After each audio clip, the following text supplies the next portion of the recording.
Ang kwentong ito ay hango sa totoong buhay. Mula ito sa isa nating kabayan na itago na lamang natin sa pangalang Damor. Taong 1989, Cagayan. Kilala ang pamilya ni Don Mariano bilang mayaman sa lugar. Maraming negosyo na minana mula sa mga magulang. Hindi may kakaila ang malawak na impluwensya sa lugar at sa mga karatig bayan. Marunong makipagkapwa-tao kung kaya't maraming kasundo. Bihira lamang na merong kagalit. Kung halos perpekto ang imahe ni Don Mariano, kabaliktaran naman sa anak niyang si Miko.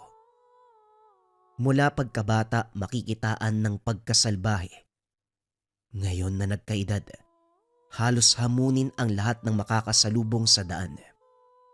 Marami na itong nabugbog. Hindi lang nakakapagsumbong dahil may ugaling idadamay ang pamilya.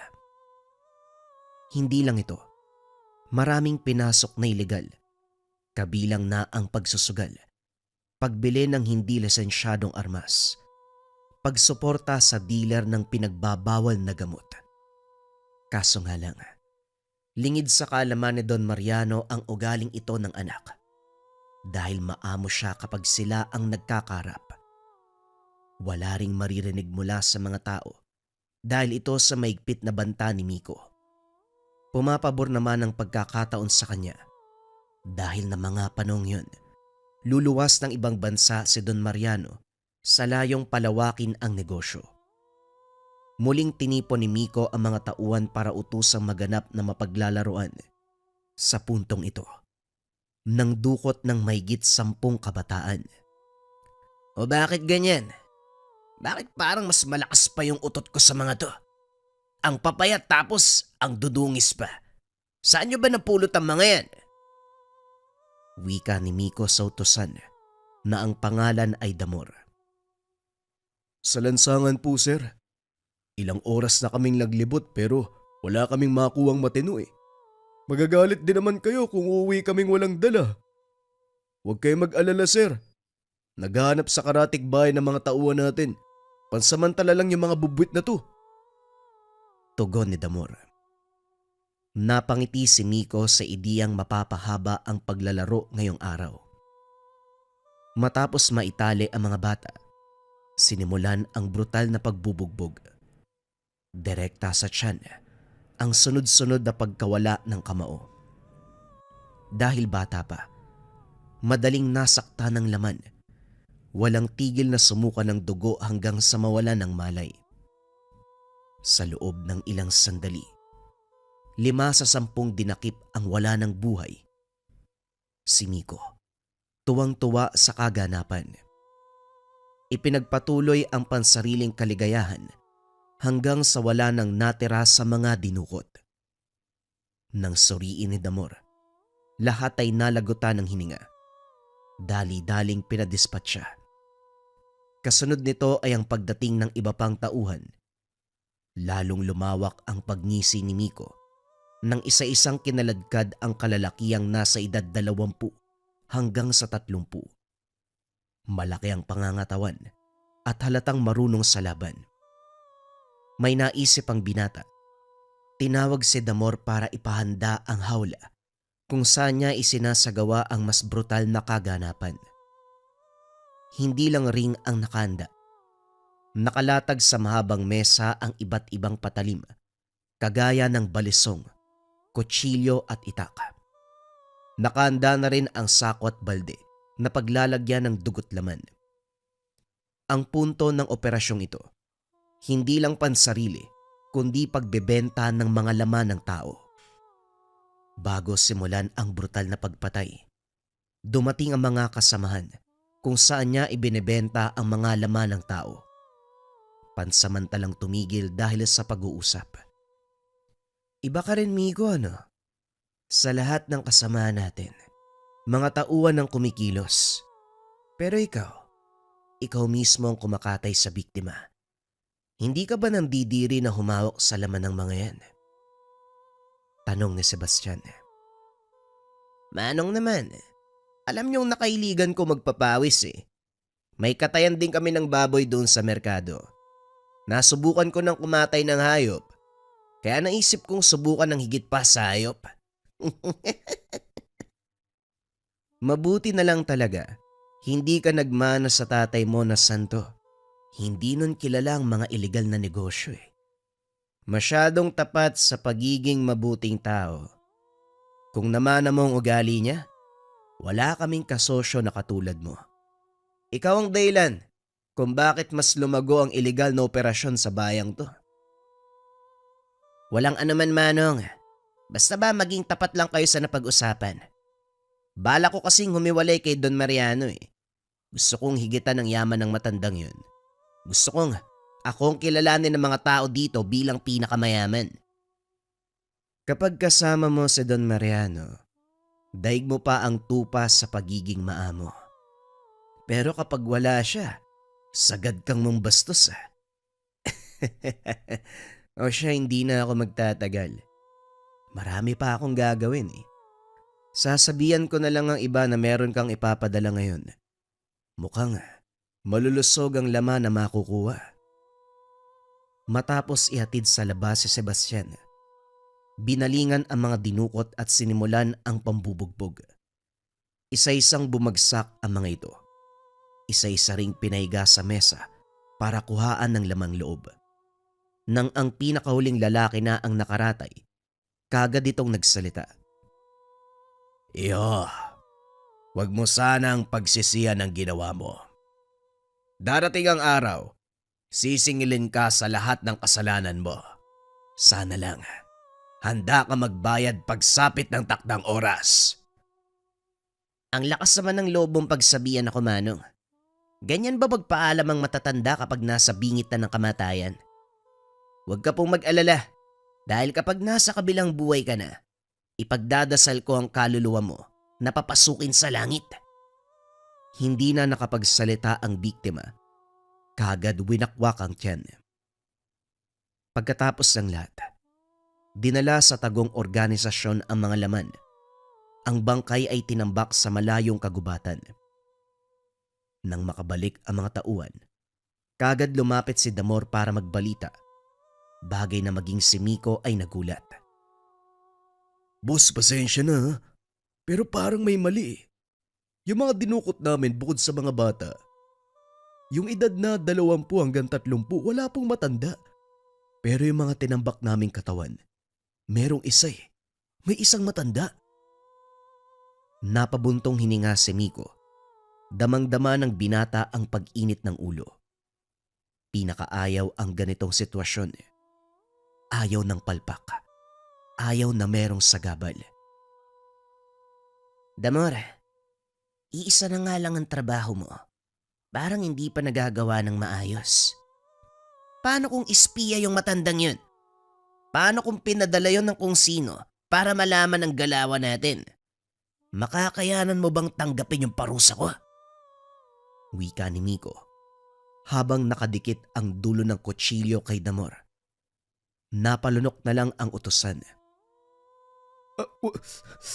Huwag kayo mag-alala, sir. Babalikan ko yung lugar kung saan nakatambak yung mga bangkay. Alamin namin kung sino yung matanda. Kung espiya man yun, hindi na ho yun makakapagsumbong. Patay na eh. Sinasabi mo bang magpakampante ako? Paano kapag nakarating kay Don Mariano? Oy Damor, kapag ako ang nalagot sa matandang yun, ikaw ang una kong papatayin. Malaki ang sweldo mo, pero masyado kang palpak. Siguraduhin mo lang na walang makakaalam ng lahat ng ginagawa ko. Dahil kapag meron, karga mo ang parusa ko. Tumango si Damor. Nagmamadaling pinuntahan ang pinagtambakan ng bangkay. Ganon na lang ang pagkagulat dahil wala na ito roon. Pinahanap kaso hindi na matagpuan. Sa takot na malagot kay Miko ay nagsinungaling na lamang. Naisip din ito na sino pa ang makikinabang sa katawan ng wala ng laman at wala ng tsansang mabuhay. Pinagpalagay na lamang na baka tinangay ng mabangis na hayop. Isa pa, malayo't liblib na kagubatan ang lugar na maraming naglipa ng mababangis na hayop. Nagpatuloy ang kasamaan ni Miko, lalo na ang kaliwat kanan na pangbubugbog. Lalo pang lumago ang lihim na negosyo ng pagbebenta ng laman sa sunod-sunod na operasyon. Walang naginala. Sa malayong lugar ng durukot ang mga tauhan, samot-saring papuri ang natanggap mula sa miyembro dahil siya ang pinakamaraming supply na ibinibigay ng mga sariwang laman ng tao. Isang gabi, kasalukuyang nagpupulong sa abandonadong bahay nang biglang tumawag si Don Mariano. Dali-daling umalis sa lugar ang grupo, balik sa dating gawi na bait-baitan. Kakarating ng ama mula sa ibang bansa. Maraming pasalubong. Kalahati sa mga ito ay ibabahagi sa taong bayan. Si Miko pa ang nautusan. Nagbabalak ang matanda na patakbuhin sa susunod na eleksyon ng binata para lalong lumawak ang impluwensya. Bagay na hindi kinatuwa ni Miko. Gayunpaman, hindi pwedeng sumuway dahil gusto niyang mabait sa paningin nito. Walang reklamong nagpasama sa mga tauhan, naglibot para maibigay ang biyaya. Nainis si Miko sa pakikitungo ng mga tao. Nagsiksikan, hindi maiwasang magtulakan. Ilang beses siyang natumba pero minabuting kontrolin ng sarili bago mailabas ang totoong kulay.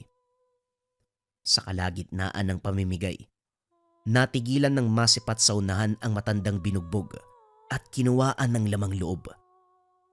Nakatayo sa lilim ng puno, masama ang tingin sa kanya.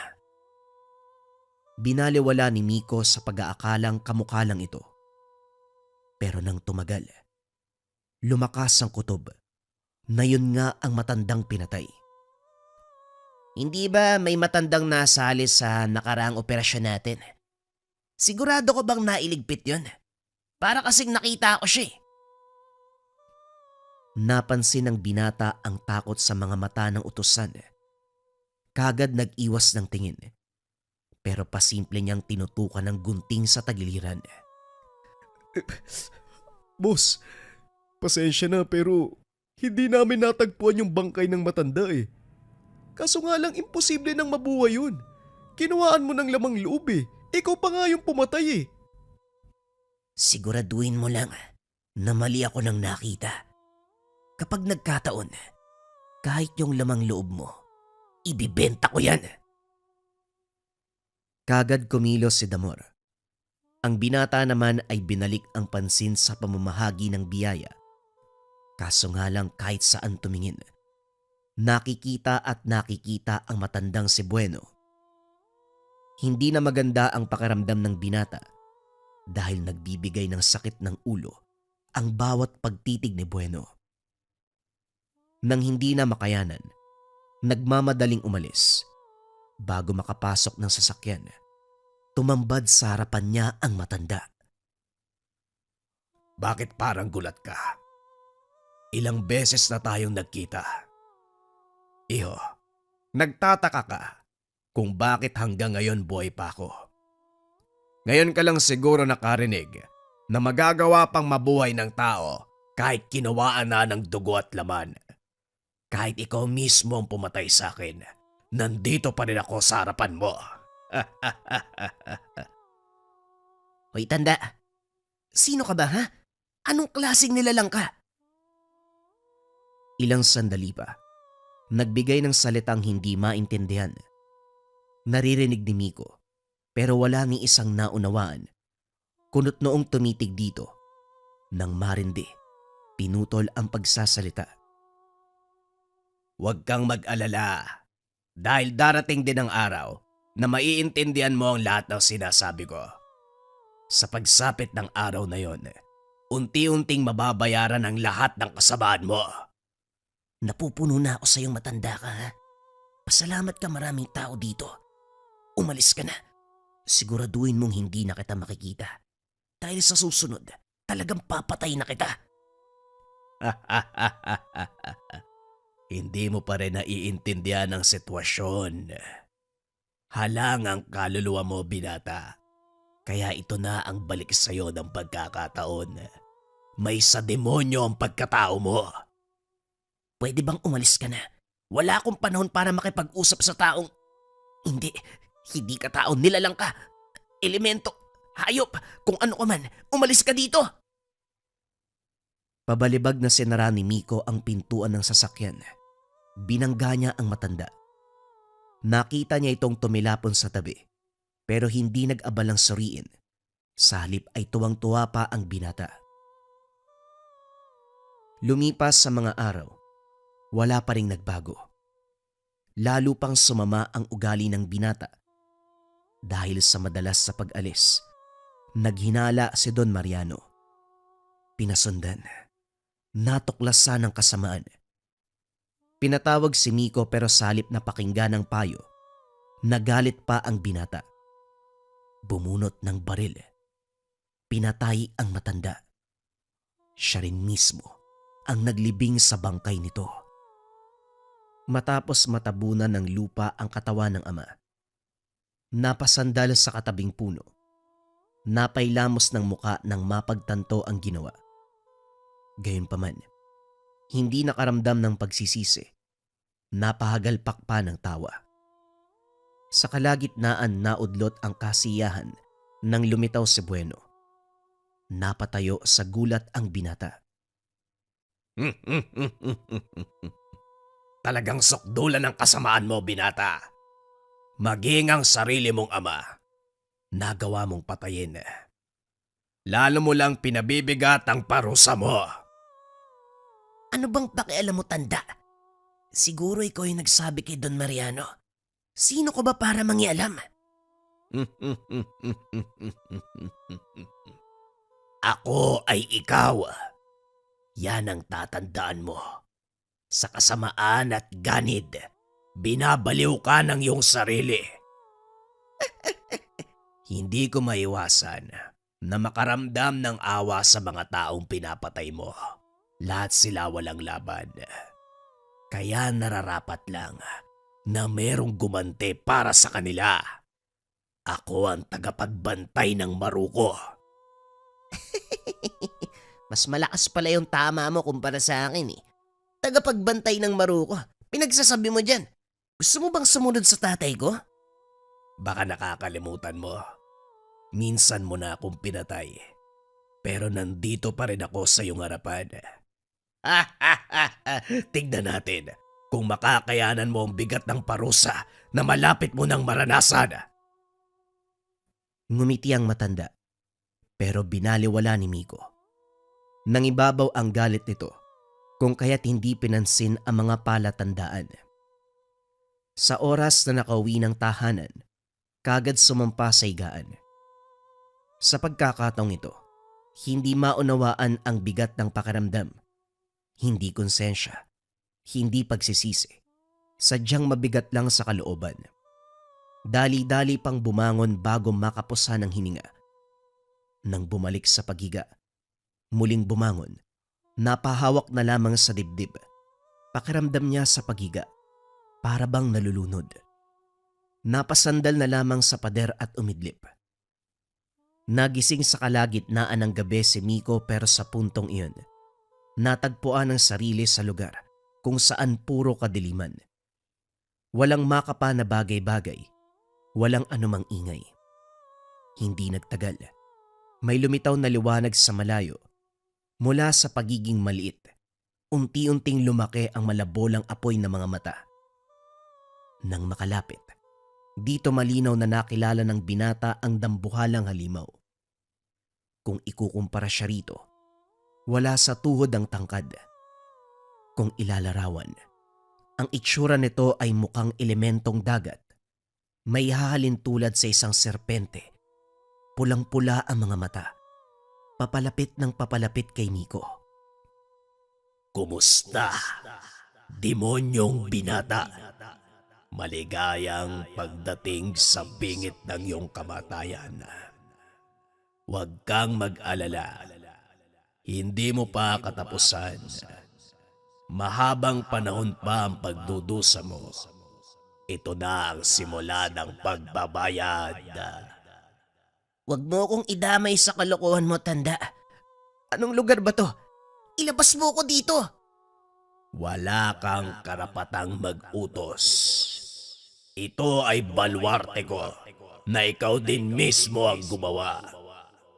Kahit sa ganitong sitwasyon, umiiral pa rin ang ugali mong gasgas. Mangmang ka ba talaga? O sadyang mahina lang ang utak mo? Kaya hindi mo naiintindihan ang nangyayari. Hindi makasagot si Nico. Naniga sa kinakatayuan habang umiikot ang serpente. Sa laki ng nilalang, kayang-kaya siyang patayin. Lumayo ka sa akin. Wala akong atraso sa'yo. Wala akong atraso sa'yo para gawin mo yung gantong bagay. Kagaya ng sinabi ko, naaawa ko sa mga taong pinarurusahan mo nang walang dahilan. Kinukuhaan ng laman. Ituring mo itong paghihiganti at paniningil. Tutal sukdula ng kasamaan mo. Sigurado kong handa kang tiisin ang bigat ng parusang ipapataw sa'yo. Ngumisi ang matanda. Samantalang si Nico ay mariing tinakpa ng ilong at bibig upang hindi malanghap ang binubugang hininga ng serpente. Ilang sandali pa, kumaripas ng takbo sa walang hangganang kadiliman nang kumilos ito para habulin siya. Lalong binilisan ng hakbang dahil mabilis siyang maaabutan. Hingal na hingal hanggang sa kinapusan ng hangin ang katawan. Unti-unting bumagsak. Paglapat sa sahig, siya naman ang pagbangon sa realidad. Napabalikwas sa kanahihigaan habang hinahabol ang hininga. Dito naisip na isang bangungot ang eksena. Pero nang sandaling buksan ang bintana para makalanghap ng hangin, napapitlag nang masipat sa unahan si Bueno. Masama ang titig sa kanya. Hinagis ang gasera sa bandang kinakatayuan upang maaninag ng babuti. Lalong natakot nang mabungaran sa likod ng matanda ang serpente. Kumuha ng baril, itinutok. Kaso nga lang, biglang nawala sa lugar ang dalawa. Gayunpaman, nagpakawala pa rin siya ng sunod-sunod na putok. Pumasok si Damor para alamin ang nangyayari. Kagad inutusan na libutin ang paligid, hanapin ang matanda at patayin. Sumunod naman ang inutusan, kaso nga lang walang nahanap. Pagsikat ng araw, hindi lumabas ng bahay si Nico. Nagtataka dahil kahit ilang oras na ang dumaan, kinakapusan pa rin ang hininga. Para bang hinahabol ng serpente. Kahit ang hininga nitong nakakalason, paminsan-minsang naaamoy ng binata. Hanggang sa unti-unting namanhid ang katawan. Nawala ng pandinig. Lumabo ang paningin at higit sa lahat, nakalimutan ang pagkatao. Pero hindi ang atraso sa matandang si Bueno.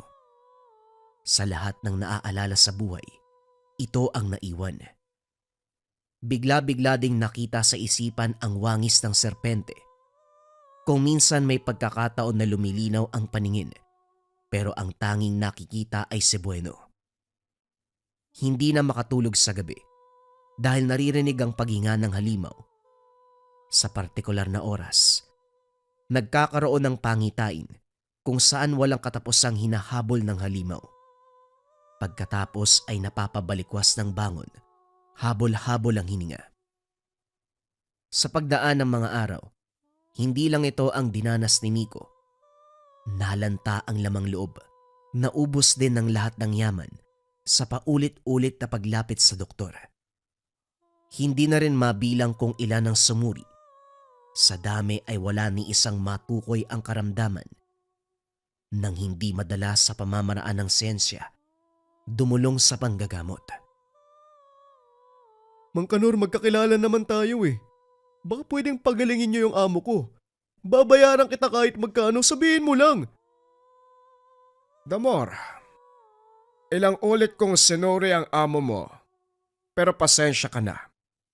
Hindi ko isusugal ang buhay ko para lang isalba ang binatang yan. Hindi ba siya yung balasobas na anak ng negosyanteng si Don Mariano? Nasa na ba yung Don? Napalunok si Damor sa tanong na yun. Inilihis ang usapan, hindi kayang ibulgar ang ginawa ng amo. Mang Kanor, libo-libo ang ibabayad ko sa'yo. Siguro naman sapat na yan para gamitin yung kakayahan mong magpagaling. Nagmamakaawa ako sa inyo, sige na ho! Pinakitaan ng salapi ni Damor ang manggagamot, pero panay lang ang pag-iling nito. Bilhin mo man maging ang kaluluwa ko. Hindi ako makikialam sa sitwasyon ng binatang yan. Ikaw nga rin eh. Dapat hindi ka nananatili sa tabi niyan. Madadamay ka lang, Damor. Mang Kanor, nandito ako para makiusap na pagalingin si Sir Miko, hindi para pagsabihan nyo. Sige na ho! Kahit sinong manggagamot o albularyo ang tanungin mo. Kagaya ko hihindi sila. Damor, wala kang ideya kung anong klaseng nilalang ang nagparusa sa binata. Higit pa sa anumang elemento at nilalang, nagpapakita lamang ang nilalang na yon kapag sobra-sobra ang kasamaan ng isang tao. Hindi siya nanggagambala kung hindi masama ang isang tao. Ibig sabihin, nararapat lang sa kaibigan mo ang nangyayari sa kanya. Mas mabuting pagawan mo na ng hukay ang iyong amo habang meron pang bakante sa sementeryo. Bagay lang sa kanya ang paparating na delubyo. Muli siyang naghanap ng ibang malalapitan, kaso nga lang, lahat ay pare-pareho ang sagot. Walang may tutulong sa kondisyon. Karamihan sa mga ito kilala ang ugali ng binata, kaya lalong humindi salok kahit magkano pa ang ibigay nila. Dito napilitan si Damor na alagaan na lang si Miko. Madalas itong tulala. Hindi na rin masyadong nakakarinig. Mabuti na lamang hindi naapektuhan ng pananalita, kaya kahit papano nalalaman ang nais. Damor, samahan mo ako sa libingan ni tatay. Gusto ko siyang makausap. Nabuhayan ng loob si Damor. Ito ang unang pagkakataon na binanggit ang yumaong ama. Naglalaro sa isipan ang ideya na baka hihingi ng tawad ang binata. Kaso nga lang kabaliktaran ng nangyari. Nang maiharap sa puntod, samot-saring mura ang lumabas sa bibig. Dali-dali itong hinawakan sa balikat para parating na tama na. Tumigil naman, pero hindi pa rin humupa ang galit. Busi-hinay lang. Sumakabilang buhay na si Don Mariano. Huwag na natin bastusin yung puntod niya. Hindi nyo na nga ginalang nung nabubuhay pa eh. Eh sana ngayong patay na, bigyan nyo naman ng respeto. Kapag nakabalik ako sa normal na kalagayan, lahat ng makakasalubong ko mamamatay. Sino sila para pagtawanan ako sa kondisyon ko? Wala silang karapatan para bastusin ako. Ako na anak ni Don Mariano, ang tanyag na negosyanteng mayaman sa lugar. Kahit nasa ganitong kalagayan ako, marami akong pera. May mga ari-arian ako. Eh kayo, anong meron sa inyo? Nabubuhay lang kayo dahil sa tulong namin. Kami ang bumubuhay sa inyo. Nababaliw na si Miko. Napailing na lang si Damor. Binalik na lamang siya sa tahanan. Sa pagdaan ng mga araw, tuluyang nawalan ng bait si Miko. Nagsasalita mag-isa. Winawasiwas ang mga kamay na parabang may kalaban. Sumisigaw. Naglilikot sa higaan. Ilang beses nang nahulog hanggang sa napagod na si Damor. Pinapanood niya na lamang ito. Hinahayaan. Inaantay kung kailan matatahimik. Sa kabilang banda, sa tuwing matutulog si Miko, lilitaw sa isipan ang eksena kung saan hinahabol ng serpente.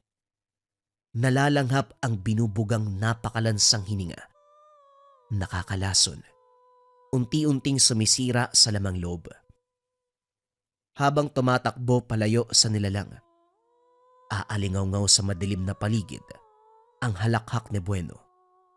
Kahit saan mapatingin si Miko, bumubungad si Bueno. Kumusta, batang demonyo? Nasaan ang pagiging hambog mo? Malakas ang loob sa pagkitil ng mga inosente. Ngayong ikaw ang nahihirapan, anong gagawin mo? Animal ka. Ilabas mo ako sa lugar na to. Tantanan mo ako. Wala akong katraso sa'yo. Iho, ikaw ang gumawa ng aking mundo. Nang dahil sa iyong kasakiman, unti-unti akong nabuhay at nagkaroon ng katawan. Lagi mong tatandaan, ako ay ikaw. Napabalikwas ng bangon. Kagad tinawag si Damor pero hindi napansing lumapit. Kinapa ang paligid. Naghahanap ng makakapitan. Sa pagiging malikot ay nahulog. Baldado ang kalahating katawan kung kaya't hindi na rin makatayo. Ilang ulit sumigaw. Tinawag ang utusan pero walang sumagot. Dito rin napansin ng binata ang matinding pananakit ng tiyan. Napapayaw na lamang habang iniinda. Si Damor sa kabilang banda. Tahimik na pinapanood ang pagdurusa ng amo. Takot siya rito pero unti-unting nagsisisi nang makita kung gaano kasama. Matagal nang gustong iwanan kaso pinipigilan ng konsensya. Nais sana niyang turuan ng tama. Ang problema palagi siyang tumitiklop kapag ito na ang nagsasalita. Brutal ang pamamaraan ng binata. Nakakapatay kahit kamao lamang ang gamit. Pinuntahan niya si Miko na nakasandal sa dingding. Hinawakan sa baba at saka inangatang muka. Ang pinakamali kong ginawa sa buhay ko, yung pagiging utusan mo. Masyado kasing nakakalina ang pera. Masyadong malaki. Kung alam ko lang na ganito ka kasama, hindi na sana ako sumugal. Pero parang nakaganti na ako. Nakaganti na kami. Kasama ang mga biktima mo. Pati ako, nakalimutan ng pagiging tao sa mga utos na hindi makatarungan. Pagod na ako. Pagod na akong antayin yung kamatayan mo. Huwag kang mag-alala. Bibigyan kita ng maayos na libingan sa tabi ng tatay mo na ikaw mismo ang pumatay.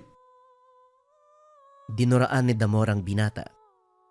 Sa puntong ito, kumukurap na lamang ang mga mata. Hindi nagtagal.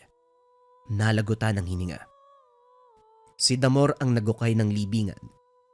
Hindi na naghanda pa ng kabaong. Binalot ng kumot ang katawan at saka tinabunan ng lupa. Nilinisan na rin niya ang lugar at bumalik sa pinanggalingang probinsya. Bitbit ang tinabing yaman na nakuha sa pamilya ng amo. Ito ang naturingang kabayaran sa mga serbisyo niyang ginawa kahit labag sa kalooban.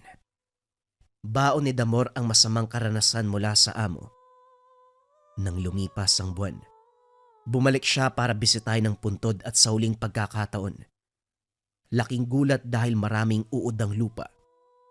Kakaiba ang mga ito dahil parang ahas ang katawan. Nahati sa dalawa ang buntot na nagmumukhang tinidor. Mahaba ang dila na merong matutulis sa balahibo. Mahaba ang mga pangil. Nanlilisik ang mga mata. Matapos materikan ng kandila at masabi ang gustong sabihin, tuluyang tinalikuran ni Damor ang lahat ng alaala. Nang minsan siyang nagsilbi sa isang binatang demonyo, nang minsan niyang masaksiyan kung paanong magbigay ng parusa ang isang uri ng nilalang na kung tawagin ay serpente. Bagong kwento pa rin ang kasunod mga kabayan, ito ay pumapatungkol sa mataas na uri ng barang. Simulan na ang storya. Ang kwentong ito ay hango sa totoong buhay. Mula ito sa isa nating kabayan na itago na lang natin sa pangalang Dario. Taong 1975. Negros Occidental. Sa paanan ng bundok Palupandan, sa isang gilid ng bayan na hindi pinapasok ng jeep tuwing umuulan.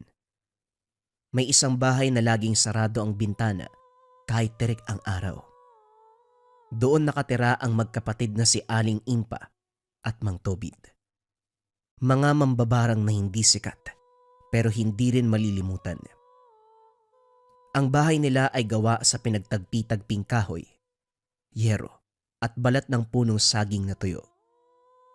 Sa harap nito, isang kulungan ng mga itim na manok na para bang may diferensya dahil palaging nanginginig. Ang mga tao sa baryo ay may kanya-kanyang opinyon tungkol sa dalawa. May nagsasabing si Aling Impa raw, minsang sinapian ng usok ng insenso, nakipagkulitan sa 7 kaluluwang hindi matahimik. Si Mang Tobit naman, ayon sa ilang matatanda, minsang nakitang nagsusugal ng sungka laban sa isang duwende at nanalo pa raw ng bote ng alak. May nagsasabi din, isang sulyap lang daw mula kay Impa pwedeng magpatigil ng sipon ng sanggol. Habang ang boses ni Tobit kayang bumuhay ng patay na hayop. Pero sa kabila ng takot ng ilan at tsismis ng iba, hindi sila nananakit ng walang dahilan. May sariling mundo. Simple, tahimik, at puno ng amoy ng insenso kasama pa ang pinatuyong alkitran. Doon lumaki si Dario, isang batang lalaki na inampun nila mula sa nasunog na sityo ng Bangkal. Walang kaanak, walang dokumento, at walang kahit anong hudyat na siya ang may dala ng kababalagan. Si Dario ay ordinaryo, halos katahimikan ang buong pagkatao. Maamo ang muka, madalas tulala at hindi marunong tumawa ng malakas. Sa loob ng bahay ng 2 mambabarang, siya ang tagapunas ng sahig, taga-alaga ng manok, tagatikim ng tinolang may kulubot na dahon. Habang nagkakalkal si Impa ng dahon ng alagaw sa ilalim ng lamesa, sumigaw siya habang nakaluhod. Aba Dario, kung saan-saan ka naman tumitingin. Sa halip na punasan mo ang sahig, pinupunasan mo yung paa ng bangkay. Hoy, nandito ang walis oh! Napahawak sa batok si Dario. Hindi kagad nakapagsalita. Naku, akala ko po, paa ko eh. Ay sos, yung mata mo, may diferensya. O baka may multo sa likod mo. Tignan mo nga kung pinagpapawisan ng kilikili mo sa takot. Umiling si Dario. Hindi siya nagtampo. Sanay siya sa ganong biro. Sa bahay na yon, ganyan talaga ang pagmamahal. Wala masyadong pangyayari sa kanilang lugar. Maliban na lamang kung pista o may nalunod sa ilog. Pero sa linggong yon, may kakaiba. May bagong lipat.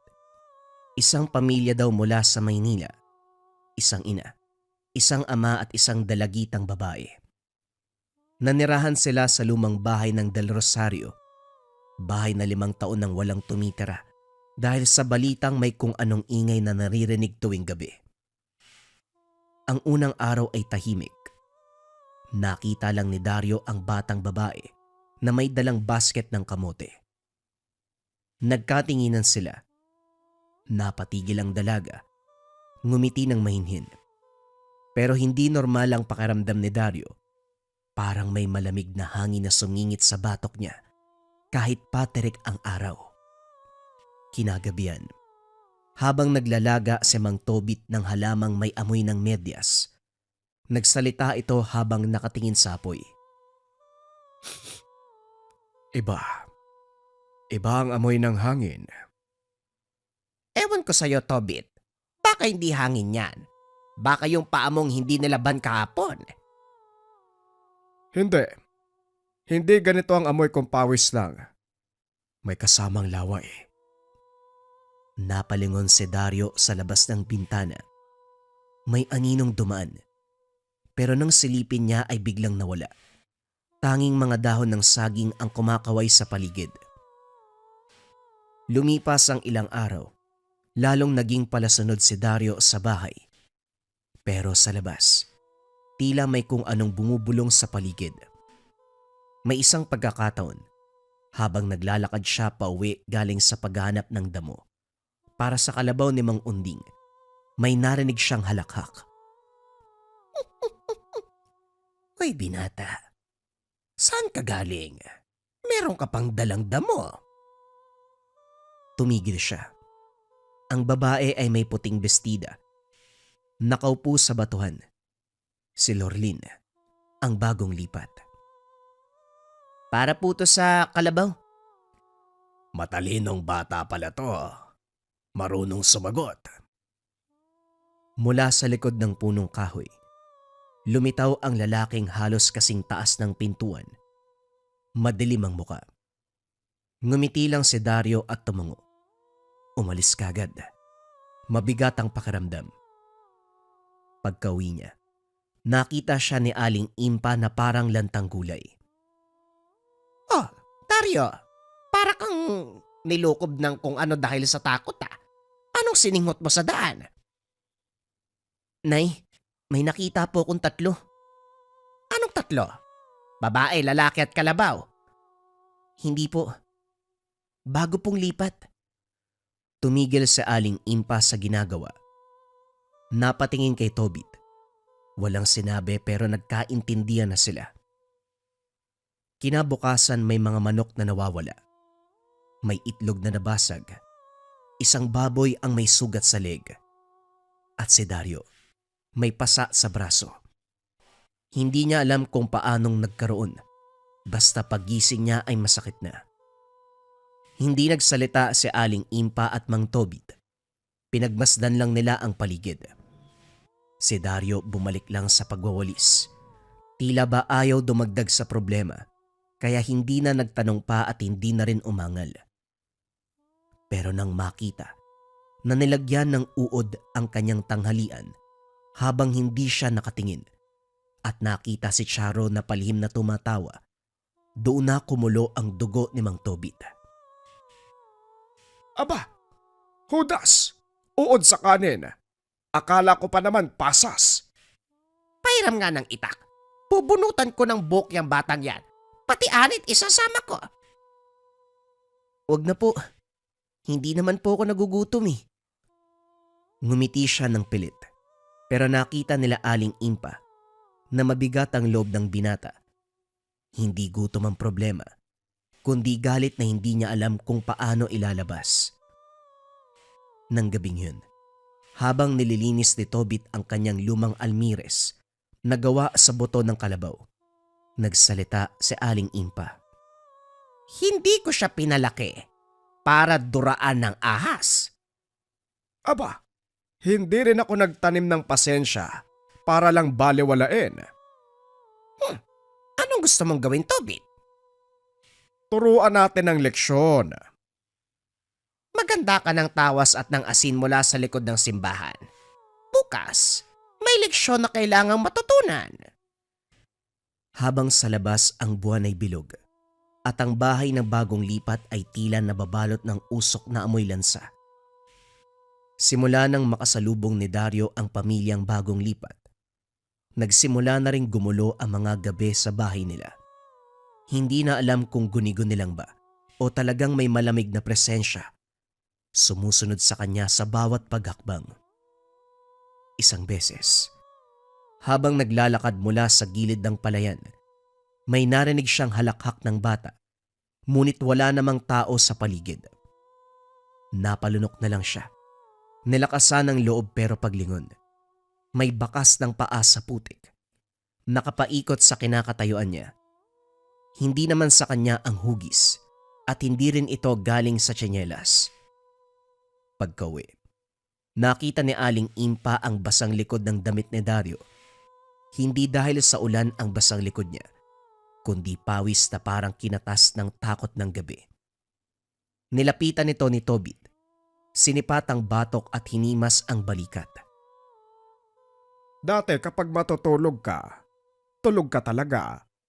Pero ngayon parang may kinakatakutan. May nakita ka ba?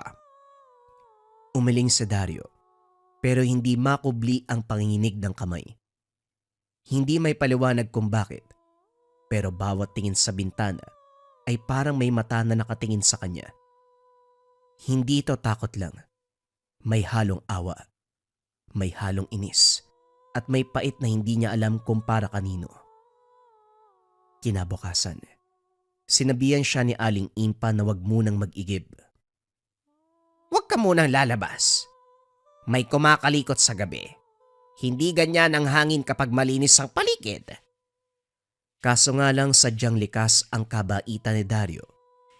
Nang makitang ubos na ang tubig sa tapayan, naglakad pa siya sa ilog kahit madilim na ang ulap. Sa kanyang pagbabalik, lulan ng isang baldeng may bitak. Napansin niyang may gumagalaw sa ilalim ng puno ng mangga. Isang babae, si Charo. Ito ay nakaupo at kumakain ng hilaw na manok. May duguan na palad. Napatigil si Dario. Hindi kumilos pero napansin pa din ni Caro ang presensya niya. Ang lamig ng gabi, no? Oo nga eh. Gusto mo tumikim? Itinapat nito ang balat ng manok na may bahid ng dugo. Parang ginupit lang mula sa buhay na nilalang. Hindi po ako gutom. Pasensya na. Eh di sayang naman kung ganun. Tumindig si Caro. Mabagal ang bawat hakbang. Habang lumalapit, napansin ni Dario na ang anino sa likuran nito parang may buntot. Hindi alam ni Dario kung pinaglalaroan lang siya ng isipan. Pagbalik ni Dario sa bahay, basang-basa siya ng pawis at halatang kinakabahan. Tahimik lang siya ngunit makalipas ang 3 araw. Nagsimula na siyang madalas masuka. Palagi may pamamanhid sa mga daliri at sa tuwing madadaanan siya ni Laureen sa kalsada, bigla na lang sumisirit ang init sa batok niya na parabang nilalagnat na hindi maintindihan. Isang hapon, habang abala si Mang Tobit sa pagsala ng pinulbos na pusod ng buwaya, napatingin siya kay Dario na sunod-sunod ang ubo. Hindi ito karaniwang ubo. Parang may nakasabit sa lalamunan. Parang may gumugulo sa loob na ayaw lumabas. Aba, baka hindi na ubo yan. Baka may kasamang balahibo. Hindi na rin ako magtataka kung isang araw magsukayan ng buntot ng ahas. O itlog ng bayawak na may hikaw. Huwag mong tuksuhin, Tobit. Baka hindi na biro yung sinasabi mo. Gabi ng mga sandaling ito, hinihigop ni Dario ang mainit na sabaw na may ugat ng nyug. Biglang may narinig na tunog mula sa bubong. Sunod-sunod at mabigat. Imbis na mataranta, tumindig si Aling Impa. Dinampot ang sandok na parang armas. Kung hindi ka hayop, siguraduhin mong handa ka sa gagawin mo. Wika ni Aling Impa. Hinampas niya ang kisame. May pumutok na parang nahulog. Pagsilip nila sa labas, may aninong tumakbo papalayo. Mabilis at madulas ang galaw. Nang mga sumunod na araw, lalong naging masinsinan ang mga kaganapan. Nawawala ang asin sa taguan. May langgam sa loob ng garapon ng luya. At si Dario isang umaga, nagsuka ng itim na likido na amoy sunog na buhok. Hindi na biro to. Panahon na para turuan. Turuan po ng ano? Turuan kang gumante. Nagulat si Dario. Hindi dahil sa galit, kundi dahil hindi niya inakalang papayagan siya ng dalawa na sumubok. Kahit minsan, hindi siya tinuruan ni Aling Impa o ni Mang Tobit ng kahit anong simpleng bulong. Akala niya, tagapunas lang siya habang buhay. Ayoko nang magtimpe. Gusto ko nang gumante.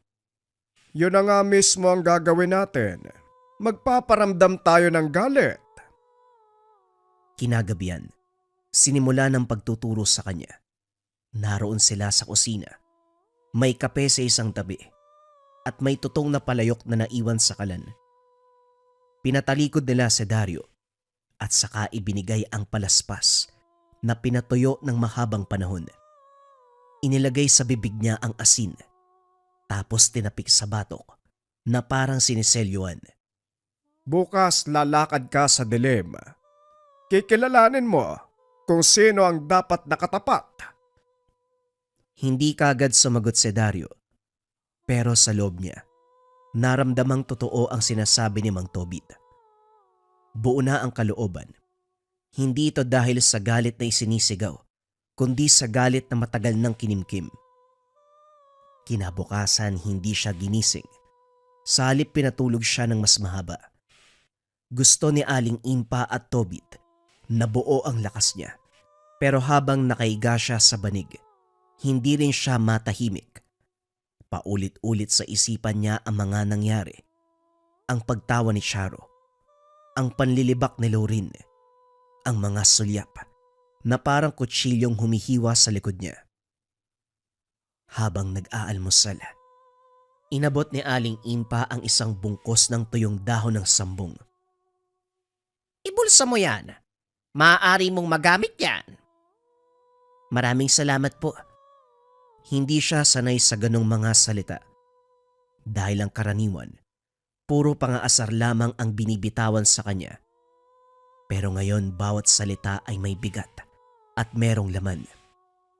Pagdating ng dapit hapon, pinapunta siya ni Tobit sa gilid ng masukal na bahagi ng kagubatan, malapit sa ilog. May dala itong maliit na lata na may lamang itim na langis. Ipahid mo sa likod ng tenga. Baka mamaya may kung anong pumasok sa isipan mo. Guluhin ka. Kapag meron ka ng bagay na yan, may panangga ka kahit papano. Maingat na ginawa ni Dario ang bilin. Sumilip siya sa refleksyon ng tubig.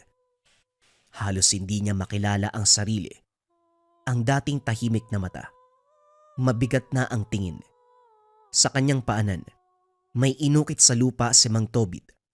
Hugis bilog. Naroon din ang hugis na parang palong at bakas ng kamay. Nakaayos na parang bituin. Diyan ka tatayo bago ka tumuloy. Isa lang ang tanong. Sigurado ka na ba? Wika ni Mang Tobit. Nang lumalim na ang gabi, nagsimula na siyang maglakad. Bitbit ang isang lalagyan. Ang maliit na itak at ang sinulid na kulay pula. Walang ilaw, walang kasama. Tinahak niya ang daanan papunta sa likod ng bahay ng mga bagong lipat. Doon unang nagpakita ang mga anino. Doon unang lumitaw si Charo habang ngumangat-ngat ng hilaw na manok. At si Amang Sido na nakadapa sa bubong. Habang naglalakad, narinig niya ang langit-ngit ng mga sanga. May umaaligid sa mga dahon at may kumakaluskos pero hindi siya bumilis. Hindi rin tumigil. Ang bawat hakbang niya ay parang balanse ang buong katawan sa pagitan ng takot at galit. Pagdating sa harapan ng lumang bahay, naroon kagad si Charo. Nakaupo pa ito at ngumiti sa kanya. Ayos ah. Nagdala pa ng laruan. Wika ni Charo. Ang tinutukoy nito ay ang itak. Hindi to laruan. Tama ka naman. Ikaw ang laruan. Dahan-dahang gumalaw si Charo. Sa bawat hakbang niya ay parang lumalalim ang lupa. Hindi na siya mukhang bata. Maputla ang balat. Mahaba ang mga kuko. Ang mga mata, singbangis na parang hayop. Huwag ka nang magpanggap. Alam namin na hindi mo to kakayanin. Tama ka naman. Noon wala akong lakas ng loob eh.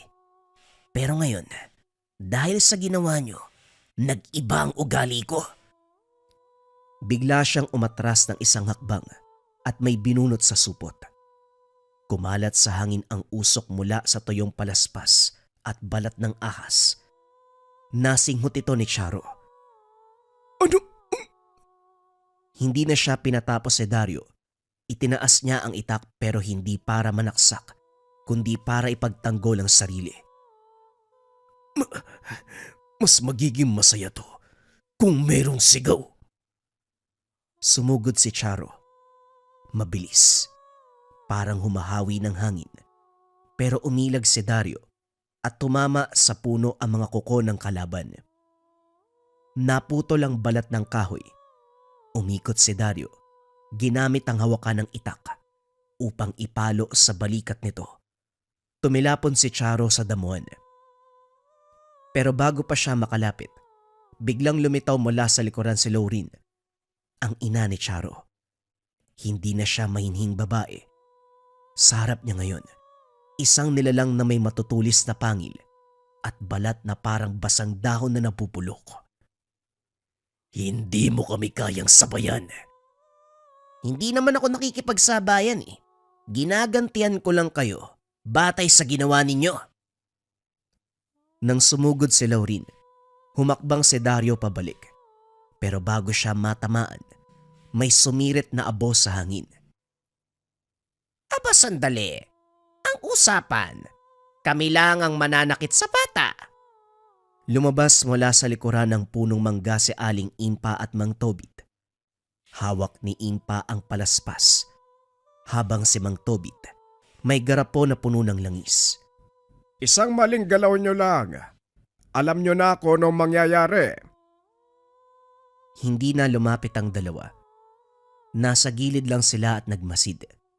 Pinagmamasdan kung ano ang sunod na gagawin ni Dario. Tandaan mo, Dario. Gawin mo yan para sa iyong sarili. Tumango si Dario habang hawak ang itak. Nanginginig ang braso, pero buo ang paninindigan. Darating ang panahon, magiging katulad ka namin. Isang hayop. Kung sakaling maging magkagaya tayo, huwag kang mag-alala dahil hindi ko gagayahin yung ugali ninyo.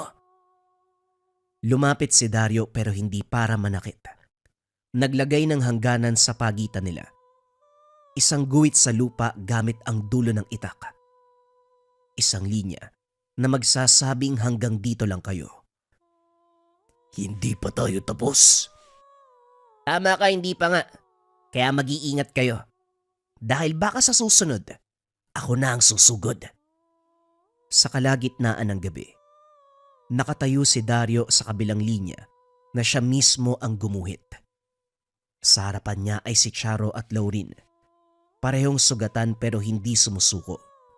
Sa likod niya, naroon si Aling Impa at Mang Tobit. Tahimik na nagmamasid. Ang hangin ay mabigat at ang mga dahon ng saging sa paligid hindi na kumikilos na para bang ang mismong kalikasan nakikiusyoso. Lumapit si Amang Sido. Tahimik. Walang ingay sa mga yapak. Wala rin sa anyo nito ang pagmamadali. Kalmado lamang, pero nakakatindig balahibo ang bawat kilos. Bitbit nito ang isang pangil na parang gawa sa ginto. Kiniskis gamit ang sariling dila. Nakakayanan mo lang ang bagay na ito dahil merong nagbabantay. Bakit hindi mo ako subukan? Pumikit si Dario. Huminga ng malalim. Inalala ang mga itinuro ni Aling Impa at Mang Tobit. Ang pagkilala sa hangin, ang pagbabasa ng ingay, ang pagtimbang ng kilos, hanggang sa kinuha ang munting bato. Kulay abo at medyo mabigat. Yan na naman kayo sa mga laruan nyo. Laruan. Ang lumang bato na galing sa balon sa likod ng simbahan. Inihagis niya ang bato sa harapan nila. Tumama ito sa lupa. Pero sa halip na tumalbog, para itong sumisid. Luminaw ang hangin. Umingay ang paligid. Sumambulat ang amoy ng dahon at dugo. Umatras si Charo at si Laureen ay napasigaw. Hawak-hawak nito ang mata. Anong ginawa mo? Epektibo pala ang ginawa namin. Sa gitna ng kaguluhan, tumayo sa harapan ni Dario si Amang Sido. Kung talagang kaya mong sumabay, patunayan mong hindi ka takot sa sagot. Anong klaseng sagot ba ang hinahanap mo? Isa ka sa amin. Kabilang ka sa amin. Lumapit si Aling Impa. Inakbayan si Dario. Kahit ano pa ang pinanggalingan niya, wala kaming pakialam. Ang alam namin, dito siya lumaki. Kaya pamilya namin siya at hindi sa inyo.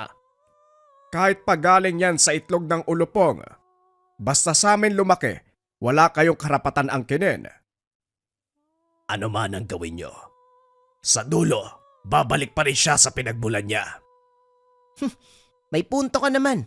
Pero hindi ibig sabihin nun, susunod ako sa gusto nyo. Sa kabilang banda, pinipilit ni Charo na makatayo. Nanginginig ang bibig at sugatan. Hindi pa to tapos, Dario. Babalik kami. Sige lang. Alam ko, At kapag bumalik kami, mas malakas na kayo. May dala kayong ibang mga bagay. Sige lang. Alam ko na yan. Aantayin ko pa kayo. Halika na, tama na yan. Baka sa tagal nito abutin tayo ng siyam-siyam. Sige na, umalis na tayo. O nga, halika na.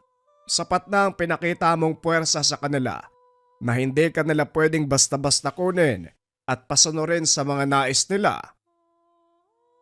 Bago umalis, lumingon si Dario. Tinignan niya si Amang Sido. Isang huling tingin. Isang tingin ng paninindigan na kahit anong gawin ng kabilang angkan, hinding-hindi siya sasama.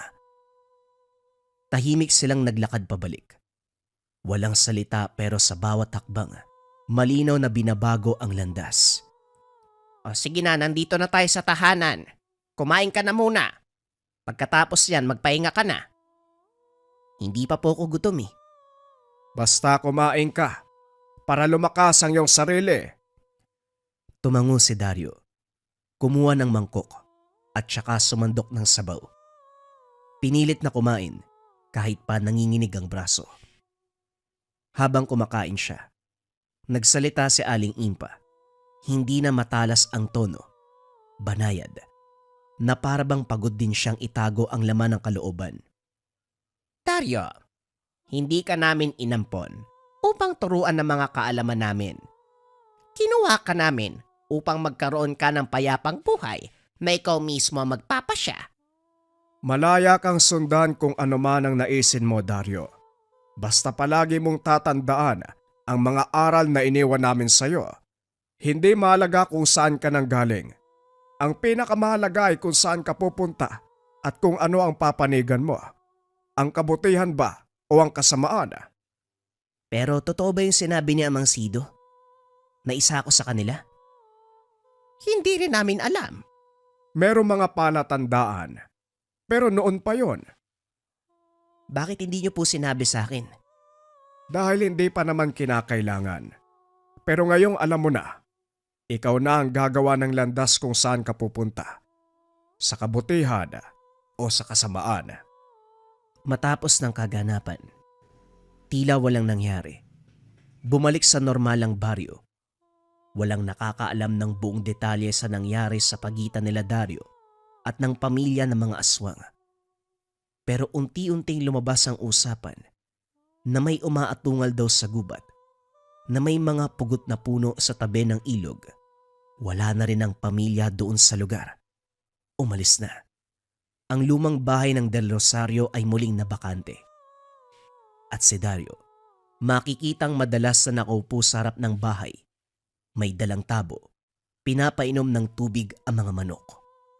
Masalimuot man ang naging karanasan sa pagpili sa pinagmulan o tanggapin ng bagong buhay, pero buong tapang na tinanggap ni Dario na hinding-hindi siya babalik sa pinagmulan, ang lahi ng mga aswang. Mas pinili ni Dario na sumama kay Aling Impa at kay Mang Tobit. Matataas na uri na mambabarang na hindi ginagamit sa kasamaan ang kanilang lakas. Bagkus, ito ay ginagamit na palihim upang makatulong sa lahat ng mga taga-sityo. Ang kaalaman ng barang may kakayahang gumawa ng mabuti at kasamaan. Pero si Aling Impa at Mang Tobit, kahit patuloy na hinuhusgahan, ginamit nila ang buong kakayahan upang tumulong sa kapwa na walang hinihintay na kapalit. Gamit ang kanilang pamamaraan na isang mataas na uri